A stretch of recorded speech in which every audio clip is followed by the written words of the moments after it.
పూర్వజన్మ కర్మ విశేషాన్ని బట్టి అవి వస్తూ ఉంటాయి. సుఖదుఖములనేది కప్పిపుచ్చబడుతాయి సుమా. అందుకోసమే ఆ సుఖదుఖముల తరంగాలు వస్తాయి, అందుకోసం అడ్డు వస్తుంటాయి, ఆత్మస్వరూపాన్ని కప్పిపుచ్చుతూ ఉంటాయి. పాపరాశులనే మేఘాలు వచ్చినప్పుడు ఒక్క జంఝామారుకు వీచినప్పుడు సూర్యభగవానుడికి అడ్డుగా ఉన్నటువంటి మేఘాలు తొలగిపోయినట్టుగా జపతో నాస్తి పాతకం, ఆ పరమాత్మ ధ్యానము చేయుచుండగా జపం అనే ఒక వాయువు వీచినప్పుడు పాపం అనే మేఘాలు తొలగిపోయినప్పుడు ఆత్మస్వరుడికి గోచరిస్తాడు. ఆత్మసాక్షాత్కారమునికి కలుగుతుంది. అనగా ఆత్మనే నేను, పరమాత్మనే నేను అనే స్థితికి వెళుతున్నాడు ఈ జీవుడు.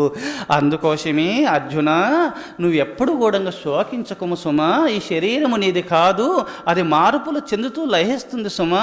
ఈ సుఖదుఖాలు కూడా కల్పితమైనవి వస్తుంటాయి, పోతుంటాయి. అవి సముద్రం పైన తరంగాల లాంటివి. సూర్యునికి మేఘాలు వచ్చి మళ్ళీ తొలగిపోయినట్టుగా అవి వస్తుంటాయి. సుఖం వచ్చింది, ఏం నవ్వుతాము, ఆనంద స్థితిలో ఉంటాము.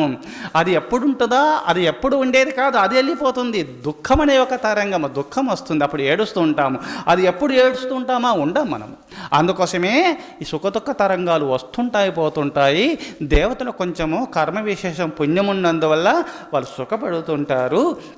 కొంచెము కర్మశేషము పుణ్యశేషము మిశ్రితమైనటువంటి కావున ఈ మానవ జన్మ వచ్చినందువల్ల కొంచెం సుఖదుఖములనే తరంగాలు వెంటాడుతుంటాయి. కావున అవి లెక్క చేయకుండా ఎప్పుడు పరమాత్మ ధ్యానంలో ఉన్నప్పుడు ఈ సుఖదుఖములు కల్పితములు, సుఖం వచ్చినా లెక్కని చేయనటువంటి ధీశక్తిని, జ్ఞానశక్తిని, దుఃఖం వచ్చినప్పుడు కూడా తట్టుకునే ధీశక్తిని, జ్ఞానశక్తిని, సుఖదుఖాలు వచ్చినప్పుడు దాన్ని తట్టుకొని ఆత్మస్థితిలో ఉండే శక్తిని పరమాత్మ చింతన వల్ల పరమాత్ముడు నీకు, ఆ పరమాత్మ చింతన చేయగా పరమాత్ముడు అనుగ్రహిస్తాడు, అట్టి జ్ఞానాన్ని ప్రసాదిస్తాడు.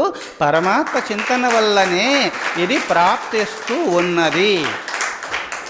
అందుకోసం ఇది పరమాత్మ చింతన వల్లనే ప్రాప్తిస్తుంది. కావున ఈ జ్ఞానికి సుఖదుఖాలు వస్తుంటాయి, అజ్ఞానికి వస్తుంటాయి. అజ్ఞాని దేహ దృష్టిలో ఏడుస్తూ ఉంటాడు, దేహము నేను, నావారు, నాది అని. ఆత్మదృష్టిలో జ్ఞాని అంతా తన స్వరూపమే అనే భావనలో ఈ వస్తూ పోతుంటాయి అనే భావన చేత నిశ్చల స్థితిలో ఉండిపోతాడు జ్ఞాని ఆనంద స్థితిలో ఉంటాడు, అజ్ఞాని ఏడుస్తూ ఉంటాడు. అందుకోసమే జ్ఞాని ఎప్పుడు ఆనంద స్థితి నవ్వుతూ ఉంటాడు, అజ్ఞాని ఏడుస్తూ ఉంటాడు. అందుకోసమే నువ్వు ఏడవబోకు, శరీరం నీది కాదు, సుఖదుఖములు వస్తూ పోతుంటాయి, నువ్వు ఆత్మస్వరూపుడవై ఉన్నావు అర్జున అని సాంఖ్యయోగంలో ఈ ఉపదేశం చేస్తాడు. అందుకోసమే ఈ శరీరం అశాశ్వతమైనటువంటిది.